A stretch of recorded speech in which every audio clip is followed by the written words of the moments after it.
People don't believe me. They think I'm lying. They ignore me when I talk about what happened. So I'm gonna make sure that they can't ignore it any longer. Every day for the next week, I'm bringing you absolutely damning and brutal videos detailing just some of the insane things that TJ Shed, his family, and his crew have done to me. And today, we start with everybody's favorite, the stolen Lamborghini. I'm not a financial advisor. Let's talk about what really went down. No speculation, no theories, just cold, hard facts. Multi-million-dollar crypto empire stolen. A fake police narrative crafted to cover it up. A forged document that's already put people in handcuffs. But the main perpetrators of an actual real-life, live on YouTube, RICO conspiracy, well, they're still all walking free, just making content on YouTube like nothing ever happened. This isn't just about a Lamborghini. This is, and I will prove it today, organized crime. This is a RICO level conspiracy that law enforcement here locally is actively ignoring. And it all starts with one undeniable fact. TJ Shed, his father Timothy Shed Sr., and thug Carlos Diaz all are 100% guilty of criminal extortion. And guess what? This time, I've got all the proof. You're gonna wanna watch this video all the way to the end because throughout this entire video, I'm gonna be revealing shocking facts with hard evidence that people don't know about this case. So let's break it down. So this Lamborghini part of this story is just only a fraction of the craziest story people have ever heard. I pretty much guarantee that everyone and their brother is gonna be wishing they didn't whiff on this story. I beg people. But now, I'm gonna tell the story. Bitboy's Lambo. Everybody remembers the famous Gucci colored wrap and the famous dripping with sarcasm photo, definitely not serious picture of me wearing a gaudy tracksuit on my Lambo. But one thing is for sure, I sure did love my Lamborghini. Here's why. You know, I always wanted a Ferrari my whole life. I thought they were the coolest and Lambos were just like a little too cliche. But that all changed when I got into crypto. People know this. I eat, breathe, sleep crypto. So obviously, Bitboy needed the cliche crypto car, so I always equated owning a Lamborghini as the ultimate symbol of success, of making it in crypto. Because in crypto, like, everybody gets rich, then poor again. And some of us do it multiple times. But this is actually the story of how I found a whole new way to lose my bull run fortune. But this time, it wasn't an investment decision gone wrong. I didn't forget to pull the profits. It was a straight up criminal conspiracy. One which thieves set out on a mission to completely destroy me, to cover up the financial crimes that they did that I was unaware of, including stealing from me. Millions of dollars. More on those crimes in the coming week, or really weeks. I've got so much. And yes, you might be wondering if you saw me rant on Twitter. TJ's lawyers right now have filed a motion to attempt to delay this whole process and help TJ cover up what he did and the absolute monster that he is. This was a clip from him in one of our court hearings when he didn't think anybody was listening and he was looking at me and threatening me.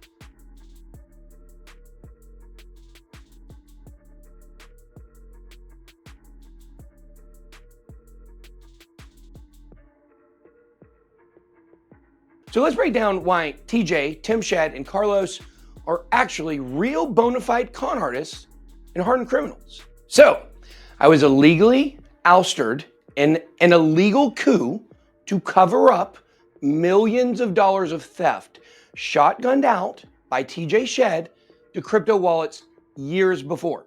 Now, of course, there were many other thefts he did, including the court and the special master and the forensic auditor. None of them still, it's 2025, this case started in the end of 2023.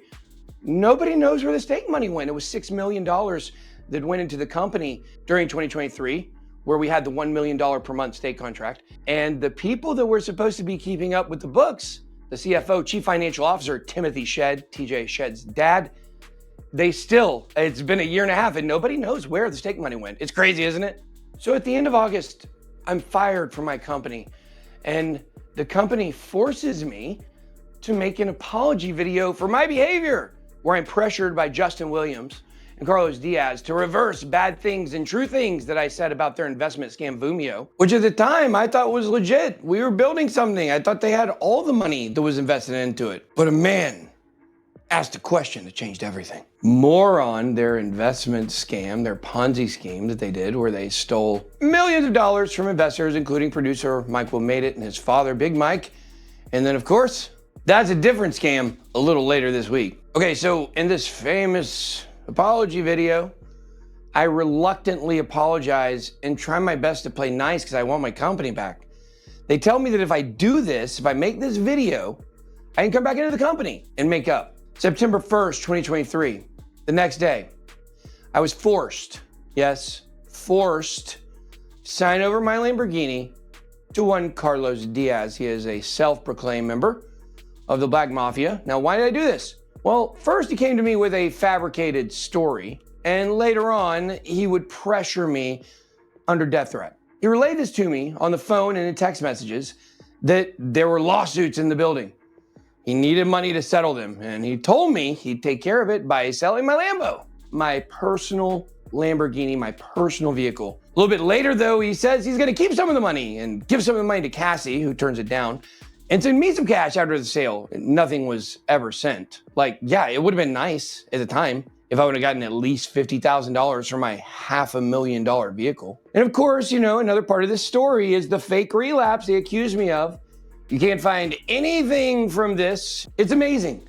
None of this remains on their social media. They deleted it all, almost like they knew it was a lie the whole time. Here's a quick snippet from another video we're gonna do this week. Look at all the comments, how good the comments was, right? Now, set it up. Now, listen. So we telling him, it's not about you going to rehab. We know you ain't on no hard drugs. I know this for a fact. But right there, you hear Carlos tell Cassie that they know I'm not doing hard drugs. And I wasn't doing any drugs. I will tell you, with all of this that has happened to me, I'm on all kinds of medication now. And I may hit a little weed vape to go to sleep every once in a while. You would too, if you were me and you had been through what I've been through. So let's go back to this moment. At this point, I think this lawsuit he's talking about is probably real. You know, when disasters or crazy things happen, people come out of the woodwork, ex-employees. Now, of course, when Carlos said there were some lawsuits and the allegations, or I don't know, something gay, I was sure that he meant I had offended someone who was gay. I had said something to someone, I had made a joke. You guys know I may make a joke sometimes that, you know, sometimes people like it, sometimes. Look, I've certainly been known to tell an inappropriate joke or say an inappropriate thing from time to time. I've done it here on the channel. So I didn't know who I had offended and I was ready to talk to him. But no, Carlos was helping set up the idea that somehow the man caught in an affair with a hot young lady was touching. Now, let me tell you, I've certainly spent a lot of days in my life where I have touched a almost every day of my life. But touching, well, that implies multiple, which would imply that I've touched more than my own. And look, there's plenty of dudes that like to touch, but I'm just not one of them. That would imply I touch more than my own. And I would never do that because I would have to wash my hands. And it's kind of gay. And no offense, I just don't swing that way. Or at least I thought maybe I didn't, but I got a call from an Ackworth City police investigator here locally. And he asked me a simple question. He said, Bitboy, have you been touching the dicks of 3 kind of gay dudes? I was like, well, listen, I certainly worked with a lot of beta dudes. And it turns out a lot of them were trying to put something in my backside. It just turns out it was a knife. Knives I get, but I don't know about touching those. Okay, so get this. These 3 guys, boop, boop, boop, Brian Emery, Aaron Curry, and Dick Namandi, on the day after I released the I'm not scared of you, Carlos video. I'm not scared of you, Carlos. I'm not scared. These 3 kind of gay dudes literally went down to the police station and made up fictional stories about me touching their in situations like while they were eating in the break room and everyone was watching. This apparently happened. I walked up, grabbed Dick Namandi's And when he begged me to stop, I said, no, I'm your boss and you're gonna like it. Don't worry, guys. We will be doing a full reenactment of these three guys' false reports to the police. Now, let's keep in mind why these three men, who are all married to women, would go down to an actual police station in real life, armed with proof, and tell them Bitboy touching their well, look, guys, let's talk about the proof. Oh man, this is really stressful right now. I don't really know how to do this. I have to do this. I have to come clean. I have to admit it. There was one time that one of my vloggers, his name is Aaron Curry. He went down on his knees while we were making a video to adjust a mic cord. And I know you guys are not gonna believe this happened in a 90% male workplace in Metro Atlanta. I don't know what to do. I don't know how to do it. But I did. In fact, and I will let you guys know before I tell you what I did, okay? This was shown by Aaron Curry and these guys directly to the police officer as the proof that I was not just a sexual harasser, but a sexual assaulter to dudes. But when you hear the proof and the evidence, you yourself think that Bitboy, I don't know, we'll see.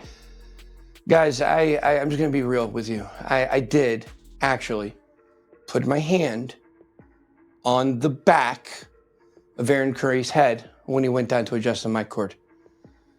You may not understand what that means. And, I didn't for a long time, but I'm really starting to get it now. Shockingly, I'm gonna do something that most people would think that I would never do. I'm going to reenact the moment, the physical evidence of me touching d.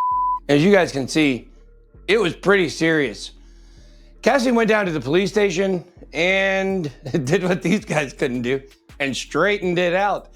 The investigator basically told us this: when dudes come in and make accusations up about other straight dudes and it doesn't quite fit, the investigators know what those guys are doing.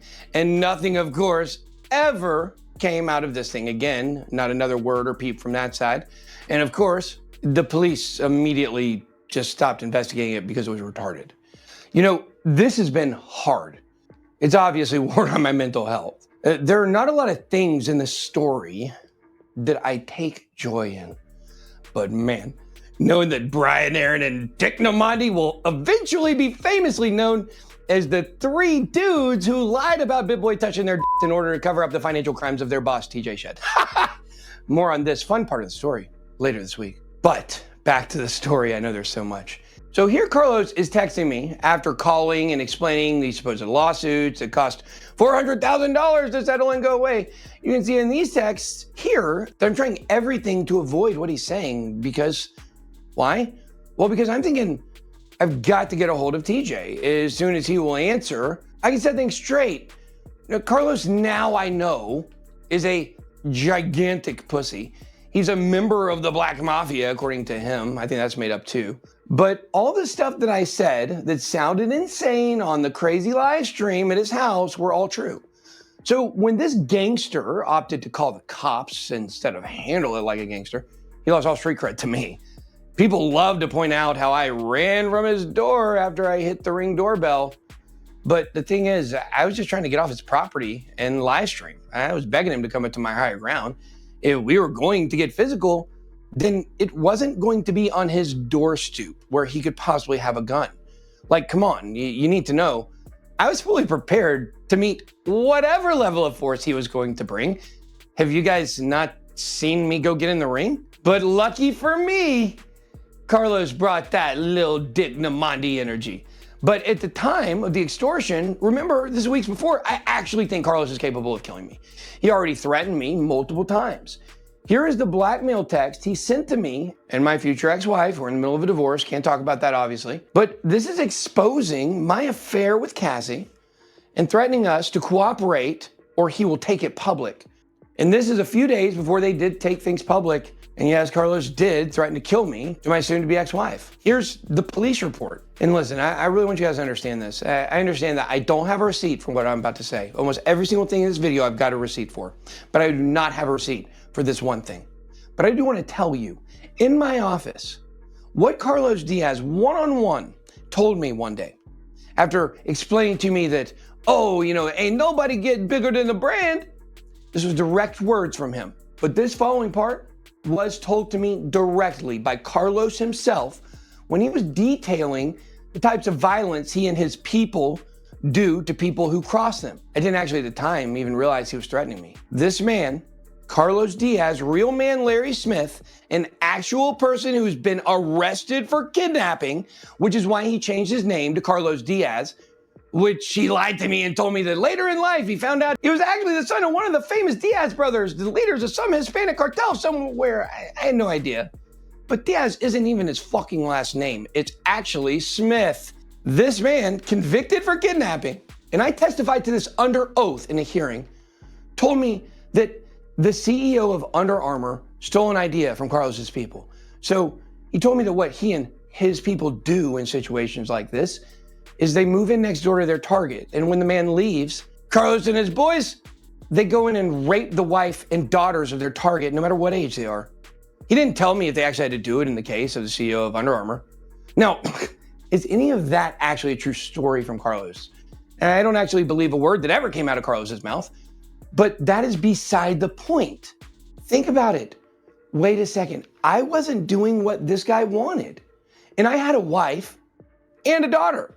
You see, so when this man, the same week, tells my future ex-wife he's going to kill me, is forcing me to sign over my Lamborghini, and I'm connecting dots about threats of rape and murder and brands, and yeah, I was desperate to get out of the situation. So I called TJ multiple times. I had not talked to him in over a week. I was texting him under duress, and you know what? Oh man, that TJ Shed, hell of a guy. It's crazy how somehow he magically texted me back 1 minute. 1 minute after I met Carlos in a Walmart parking lot and signed over the title to my Lamborghini. And what was TJ's response? Bro, I have no idea what's going on right now either. Yeah, he then told me that all of this was too much. He had to go out of town to the beach. When I reached out to TJ for clarity under duress with a supposed known gangster in my building to sell a personal vehicle for $0, TJ straight up lied to my face. And how do you know that he lied to me here and he was playing dumb? Because that is his fucking go-to thing. And listen, you're gonna wanna stick around because I'm going to be revealing the hardest piece of evidence yet that's going to show this unequivocally. I've yet to reveal about TJ and his direct involvement with the criminal extortion of my Lamborghini. Like for real, like organized crime. Not like a guy who got fired from his company and made a bunch of stuff up. He's crazy, he's saying they did this conspiracy. Here's a timeline you need to know. This whole ordeal, specifically on the Lamborghini, began on September 1st, 2023. And that is the day it began for me. This is when the fake lawsuits were introduced and Carlos let me know I was going to be using my Lamborghini to settle the lawsuits so we could all move forward together. All lies. Under duress, I signed. The next week, TJ and I agreed to mediate with a supposed third party. This guy's name is Dave Thiel. He's supposedly a guy who helps Christian business owners balance their personal, professional, spiritual lives. Wait a second. No, that's a lie. C12 is a complete criminal organization. Both my C12 group and TJ's C12 group were used by Dave Thiel and TJ Shed in order to steal my business. You see, that's what they do. They get into a CEO's spiritual life and then use what they learn against them to steal their business. Okay, now let me explain just a little bit. What happens is TJ tells me that everybody at work knows about my affair. I say, does everybody at work know? Because that's quite a different situation if some people, and I started asking around, not everybody seemed like they knew. They did, they're all lying to me. But I was just trying to get a hold of the situation with our company that had 50 people. TJ spins it like I'm gonna murder everybody who knows. How much sense does that make? It doesn't make any sense. I loved my employees in spite of what this weird world they try to spin existed. I was gonna try to work around it and try to see what we could do to salvage things and to be able to make sure that we were gonna be able to proceed as a company together. Because I felt bad for putting these people in this situation. I didn't realize what they were actually all doing the whole time. And so listen, you may be saying to yourself, oh man, it looks like TJ right here, man, he manipulated this Dave Thiel guy and No. Let's see a little bit more about Dave Teal here. Okay, now before you start thinking, oh, Bitboy, old Dave Teal, he's just another person TJ played. Nope, wrong. You see, I reached out to TJ and Dave Teal, and I tried to set up a meeting with someone who I thought was a neutral party, someone we both knew. And this was a surprise situation. It just happened out of nowhere, of course. Now look, we didn't go to the court. It wasn't an official mediator. But Dave Teal, he was someone who was supposed to be playing a neutral role. I didn't know anything about what Dave knew. You see, in fact, Dave had already conspired with TJ to lock me out of my business. Dave Teal was who TJ called to help him structure a plan to keep me out of the building to hide their theft. Dave Teal told him how to fuck me and steal everything I built. Then this hell of a Christian guy and CEO pretended to be neutral. And like he was just finding out about all this, man, mysterious.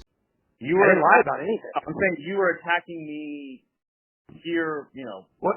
Text over. It wasn't for weeks because it was only 7 days. From the time to the, okay, go ahead.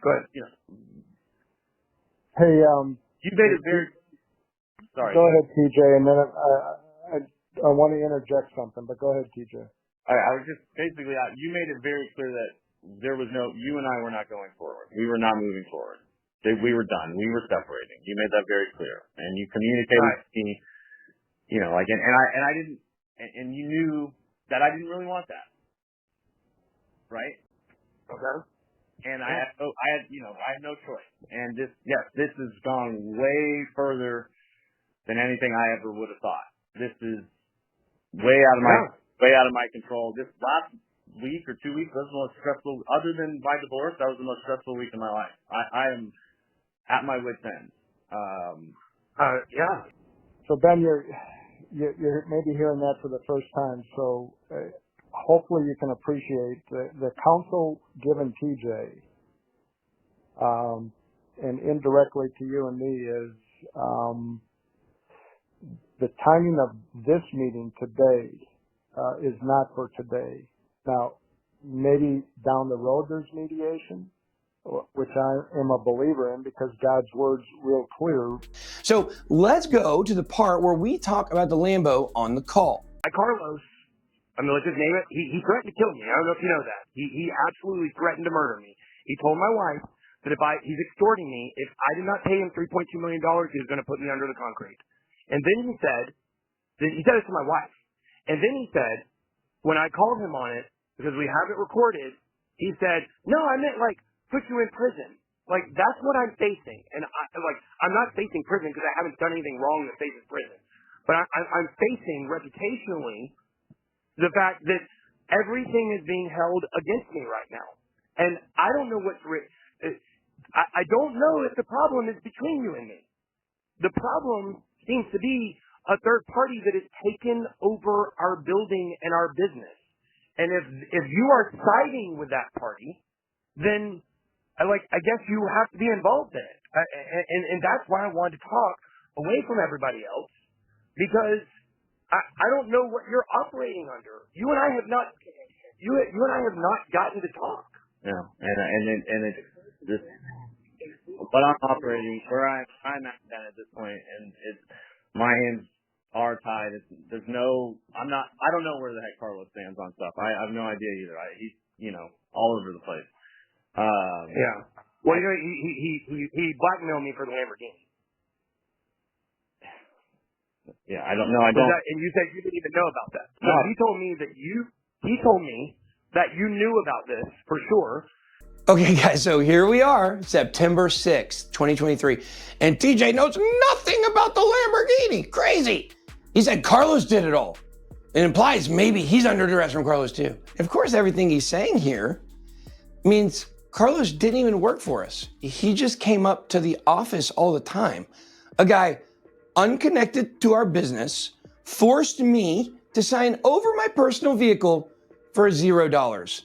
And that is definitely extortion, and they knew it. So here's the famous Carlos extortion call where he basically calls and threatens me not to report him for what he did. Check out this part. I do want to do the deal. I do want to do the deal. Okay. But TJ told me we can't make the deal have agreement right now. Guys, let's have agreement right now. Let's get agreement right now. So you want to do the deal, right? You want to do the deal, right? And make everything go away. Answer my question, then. Yeah, of course. Of course I want to do that. All right. So we ain't got to go. After this conversation right here that we talking right now, we don't have to worry about no more bullshit, no more back and forward, no more this dumbass shit, and I'm going to make this happen. I want to hear it. I want to hear you say it right now. Okay, so before we go any further, Carlos himself admitted TJ knew everything. So if Carlos is telling the truth, that means TJ was lying. And also, here's Carlos caught in 4K admitting that this was always all about money. But hold on, like, why are TJ and Carlos so close? So TJ would even tell Carlos he knows. I thought they didn't even know each other like that. That's what TJ told people, right? So explain this. This guy who was hanging out with Justin Williams mostly all day in closed door meetings was supposedly hanging out with me every day at the office. Me, who was only there, as people know, like 2 weeks out of the month max. Carlos Diaz is Carlos Diaz. He is a community member. He's a friend of Ben's. He's an investor. So he's been somebody that's been watching the channel for a long time. He'd say he's part of the Bit Squad. Came out to one of our first meetups. Took a picture with Ben. Kind of got to know Ben then. He stopped by the building. Started to get to know us. And again, really started to create a relationship with Ben. Guys, this wasn't a negotiation. This was extortion. This wasn't some business deal. This wasn't two guys working out a fair trade. This was coercion. It was extortion. And the moment I signed, the plan was already in motion. All right, now let's get to one of the biggest lies TJ told, because they want to pretend like the Lamborghini's in some gray area, that it really wasn't mine, that Hit Network didn't steal it. So let's set the record straight. TJ, did your company take possession of my Lamborghini? If you would allow, let's talk about the Lambo. Mm-hmm. That's a point of contention, at least on Ben's side. Did Hit Network take possession of the Lambo that Ben drove? This whole Lambo thing is so stupid. I don't know where he stands with the stupid Lambo. Like, it's so ridiculous. We never stole it from him. We never took it from him. Yeah, it's just absurd. Really, TJ? You didn't take it? Transparency? What in the actual fuck? Not a single truth was told during that pre-planned interview with questions that were sent ahead of time and approved by TJ before he went on the interview. And I really struggle with Altcoin Daily, guys. Like, they gave TJ a platform to do this when I was begging them not to. Friends of mine. They allowed TJ to push the fake story to potentially millions of people. It took me several months to actually start to get enough evidence to show receipts, as they cut me off from all my emails, all my corporate documents, everything. They took all my money, everything. And in discovery in our case, they still have given us nothing. In fact, their attorney, George Koenig, who also happens to be a homosexual, the only thing this guy has done were send us useless emails. They weren't even all the emails from the accounts. They're just random ones chosen actually to say fuck you to me from TJ Shed. And remember, guys, their lawyer, George Koenig, when speaking with Decrypt, made weird sexual allegations against me. So I need you guys to know that I've had a team that's done a lot of investigation. I know this is really crazy and this is very aggressive, and I know, but he made up sexual allegations against me that were not true. And so what I've done is I've had private investigators look into George Koenig. And guys, this is 100% confirmed. And I've seen the evidence with my own eyes. TJ's lawyer, who helped him at the very beginning of all this, railroad me, who is a corporate attorney that came in 1 month before I was fired that I never knew existed. Guys, it has come out that over the course of this case, it is a true fact and it's very offensive. If you have kids, take them away. George Koenig's wife likes to watch him fuck other dudes. In court, out of court, we haven't fully confirmed that part yet. When we get the full evidence, I'm definitely not going to show it to you because it's weird. But you can bet your bottom dollar that his wife is always there at court with him as he is doing this to me. Probably the same reason that TJ's wife is there, because their assholes are puckered up real nice knowing the federal crimes that they have taken part in. You see, it's a control thing for these ladies. And listen, guys, I'm sure this is probably the first time that George Koenig has teamed up with a little fella to do federal crimes. But this time, he's only getting caught because he swung and missed. Fuck, George, it doesn't even matter. If you would have connected solidly, I get back up every time. And I'm gonna make sure we give your wife a good show, but no gay stuff, George. Now, after taking the title from me, Carlos then went up and met up with a man that we actually got charged and arrested. That's right, a man who had been running a fraud scheme across 15 states. This guy specialized in helping people who came to him for a notary stamp that was stolen defraud the state government by lying also about how the vehicles were received and purchased. Why would they have to lie about how the title was received? $14,000, tax evasion, that's why. But I digress to the sidechain. Let's return to the mainnet here. This is an actual document where Carlos Diaz lied and claimed that I was his biological brother. Let's go to the replay. In September 2023, I filed a police report, and the Cobb County Police refused to do anything about this $500,000 theft, which is just part of a $27 million theft. And they still have refused. So Cassie and I took matters into our own hands in October of 2023. We went down to the courthouse and filed out an application for a warrant for TJ Shed and Carlos Diaz's arrest for the extortion of the Lamborghini. Then in December of 2023, we finally had our hearing. I was so excited. And what happened? Well, TJ's lawyers delayed the process again. No one testified except for me. Instead, his attorney lied in court, saying the Lamborghini was a corporate asset, even though the title was in my name.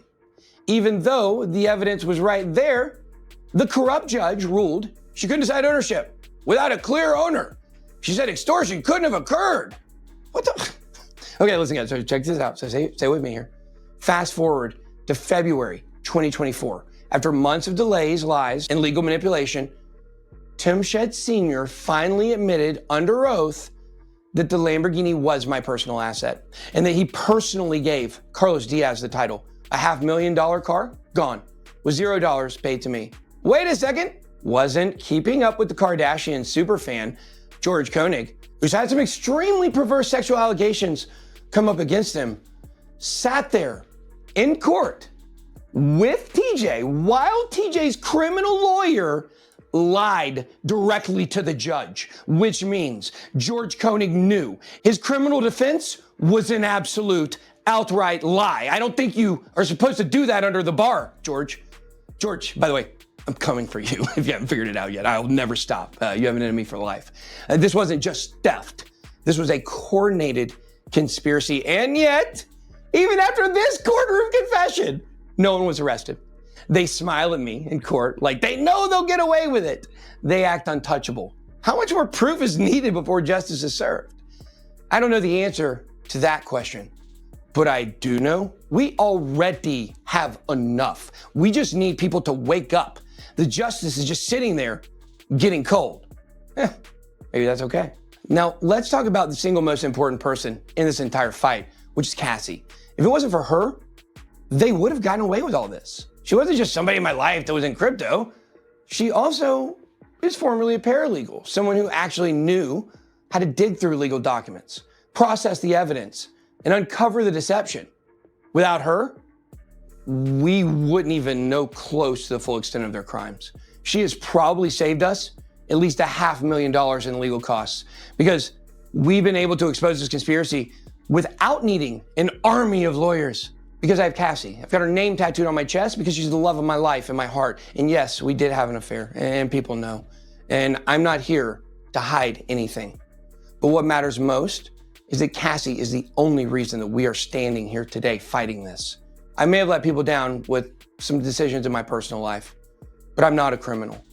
I've always maintained financial integrity because I don't care about money the way the rest of you cretins do. And we do have some eyewitness accounts that say that in the beginning, the only thing these guys were worried about was getting rid of Cassie because they thought they could get me to go back to brainwashed and living in my basement for a year doing videos from home while they were going to frame me for their crimes.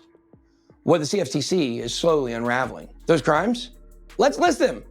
Tax evasion, fraud, pump and dump schemes, Pluto Alliance theft, Vumio investment fraud, which is a Ponzi scheme where they took over $100,000 from George from Cryptos R Us and $250,000 from Crypto Zombie and straight up stole it. And let's be clear, neither of them did anything about it. In fact, when I let Crypto Zombie know about all this, he threatened me. He told me I better be careful what I say about Vumio. I told him I was going to do everything in my power to prevent it from launching because it was a scam. And Crypto Zombie He told me I better be careful. I better not mess with his investments. Their entire plan was to destroy my credibility so that by the time I had all the receipts, I wouldn't have a platform to expose them. And their plan worked. It looks like they might get away with it, at least here in Cobb County. Right now, I'm in more trouble for exposing what TJ and his lawyers have done than they are for committing actual crimes. I'm the guy that yells and is mean, but yet they fought to keep key financial evidence to be lawyers' eyes only, and have even argued in court that Ben is angry, so we must be allowed to redact the crypto addresses of the $27 million in unaccounted funds. And even now, at this moment, they're filing motions to try to shut me up. But by the end of the next 7 days, it's just gonna be forever. I don't know how many days until you're arrested. You and your lawyers are gonna regret being born. This is not the complete list of their crimes, but it's a good start. Here are the actual crimes with evidence, just like we present today, hard evidence that these guys are guilty of. Criminal extortion, fraud, tax evasion, wire fraud, racketeering, RICO violations, forgery, perjury, grand theft with a Lamborghini, securities frauds, the CFTC pump and dump schemes, misappropriation of funds, money laundering, embezzlement, conspiracy to commit fraud, obstruction of justice, tampering with evidence, breach of financial duty, Ponzi scheme, Vumio investment fraud, interstate financial fraud, identity fraud involving the fake notary fraud and false statements to DMV, defamation and false accusations, framing for criminal acts. That's what they're doing. Deceptive business practices, illegal securities offerings, theft by deception, unlawful retention of corporate assets. Guys, I have been here for years. I have been here for you. When others came and others went, I stayed, I led, I directed, I shaped this space. I brought many of the biggest people in this entire space into crypto. And now I need your help. Retweet this video, tag the authorities, report them, let them know we are watching. Let them know we won't let them get away with this, because this is just the beginning. And I want to know from you guys, what do you want to see next the most? 100% tax fraud by one of crypto's most famous tax accountants, Ernest Lee from Decrypt Tax? Or do you want to see proof of a Cobb County legal system cover-up in an attempt to assist TJ get away with it? I know this sounds hard to believe, but I have all the receipts for all of that again. Or do you want to see me reenact the fake sexual allegations from those three kind of gay dudes? How about TJ and Bo Mason's real estate theft, where they forged documents with an obvious fake signature to steal $7 million worth of real estate from me? This is the biggest story that ever hit YouTube, really. Nobody cares. Nobody wants to write about it. Please, let's turn the tides together. Let's show the appropriately named hit network that the Bit Squad, crypto, human decency will not take what they did and still do daily to steal from people using my name. They've just upped the stakes with this time, the way they're using it to steal. And even if the legal system has failed me, I have to believe decentralized justice will not. You have the power to help me get justice. Share this video everywhere with every person in law enforcement that you know. Please, someone act. I have so much more. You guys have no idea what I've been through and what Cassie has been through. For 18 months dealing with their fraud, threats to us, constant social media attacks from one of those kind of gay dudes. Carlos Diaz, TJ's wife, Ali Bevan, their army of negative comment bots, the crypto media, crypto YouTubers, CoffeeZilla, Atozi, which, man, if that guy only knew the real story around the entire thing. I never touched more than 0.1% of the crypto we ever went through there. I didn't have the control. If people were selling and taking advantage of it and making money, it wasn't me. I never had more than $100,000 in my bank account, except for maybe once the entire time I was at the company. And of course, even Mr. Moisty got in on the fun. And I know it's hard for a lot of people to process this. When a group of people all tell the same story, sometimes they're all telling a lie. But this one is true, and everybody's gotten this story completely wrong.